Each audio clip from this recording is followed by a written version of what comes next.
Hey everyone, welcome to my studio. This week I'm continuing on with the Moses mosaics. This is the second of 3 Moses mosaics that will be going around the sides of a fountain at a church. And I have already completed the first one and had it installed. I am right here. So I've started most of the water in the foreground. And before I do anything else on this mosaic, because I want to work over there in the water, I'm fixing this shadow. It's too harsh. The edges need to be lighter so that there's a better transition here. It's a softer transition. And the same on this one, just a little bit. So I'm going to start here by removing some of the glass and get after that at the beginning here. Before I begin removing any of this glass, I want to show you the glass that I will be replacing on the edges. I'll be using this glass. And one of the things that's important when you're dealing with shade and shadow is value. So to check the value of this, I will show you what I'm doing. To check the value of the glass, the easiest way I found is to take a photo of it. And then using the filter on my phone, I make it black and white. And then I can see very clearly how dark the glass is compared to the other glass around it. And color does not come into it. We're just looking at how dark or how light the glass is. Right. I have laid these areas in and given them a much softer, lighter shadow on the edges. It doesn't pull your eye like it did before.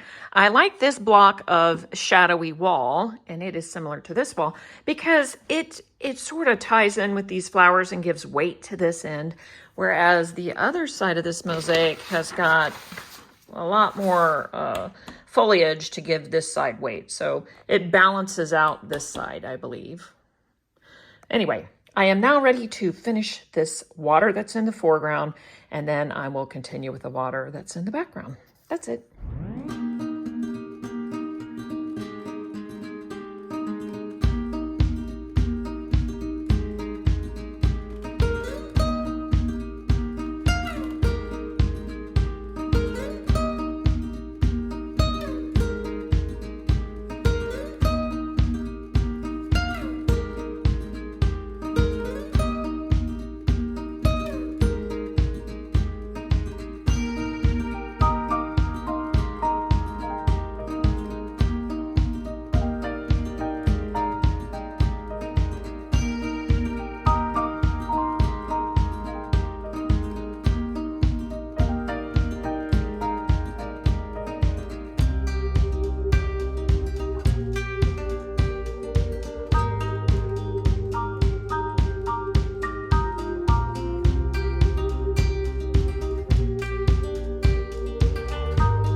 Water will be gradiating up to a lighter color right here as it reflects more light from the sky, and then there will be a bit of reflection from the buildings, and then there will be a dark bit right here before as it hits the bank.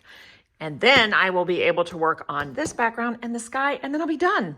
I can already see it. So that's where I'm headed. I'm gonna take after this part and kind of just move up. In the water, I have been using these 3 different types of glass. And as I'm moving up, I said I will be lightening up. So I won't be using much more of this. Maybe just a tiny bit right under the bank, or maybe I'll put gold there, I'm not sure.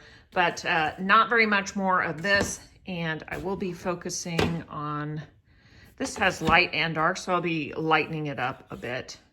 And this has some parts with a lot of black and some parts with more blue, so I'll be focusing on using more of the blue.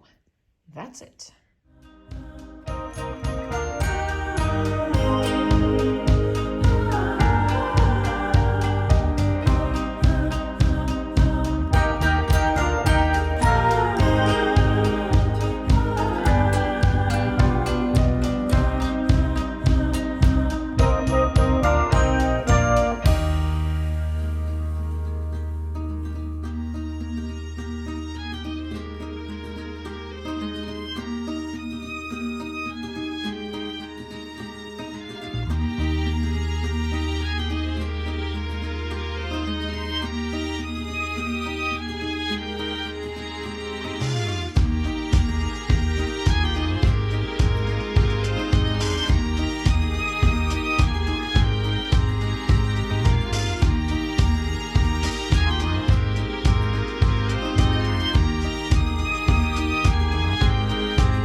can finish this water completely, I need to talk a little bit about the background, because the background is reflecting in the water, so those colors that are in the background are coming down into the water. So I will be using a green that is a muted green. I will be using a grayish beige color for the buildings back there. They're not going to pop as much as the pavement here. Let me show you what I'm using. So this will be the color of the buildings. And I'm actually using the same glass, only a darker part, to do the ground in front of the buildings. And then the greenery here, I'm using this Celadon glass, which is pretty muted green. And I'm going to be using that in the trees as well, with maybe just a little bit of this brighter green as some of the, and it has some darker variations in it, as some of the low lights in that area. And then moving over here to this tree, which there's no reflection of this tree in the water, but I'm using this combination of blue and green to give some shade and shadow to that greenery up there. I think I've been wanting to do this green because the tree just looks so naked without the leaves up there. But I need to come in first and remeasure from top to bottom the mosaic, because that's the first that I'm doing on that edge. So I'm going to do that, but I want to do this and I want to do that. I just want to get the whole thing done. It's crazy. Can't decide what to work on next, but I'll figure it out. I just needed to pull some of this glass so that I had the right reflections in the water first. And now I can finish putting that water in. So I'm pulling down some of the sky blue as the water color itself. And it's a little bit lighter than what I used down here. I used some darker ones. And then some of the lighter grays too. And the reflections, I have moved to the white gold. I've got some, I ran out of the turquoise, so I had to order some more, but so I just have this as a placeholder here. This is actually gray or black that I flipped upside down so I could get the look of the blue. But they're not glued in because I have to wait for that turquoise to come in before I can glue that in. And then I might put a little bit more turquoise up in here of the gold, maybe some more of the white gold, but I'm gonna knock this out today. So here I go.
That's putting it together. Thanks for watching. See you next time.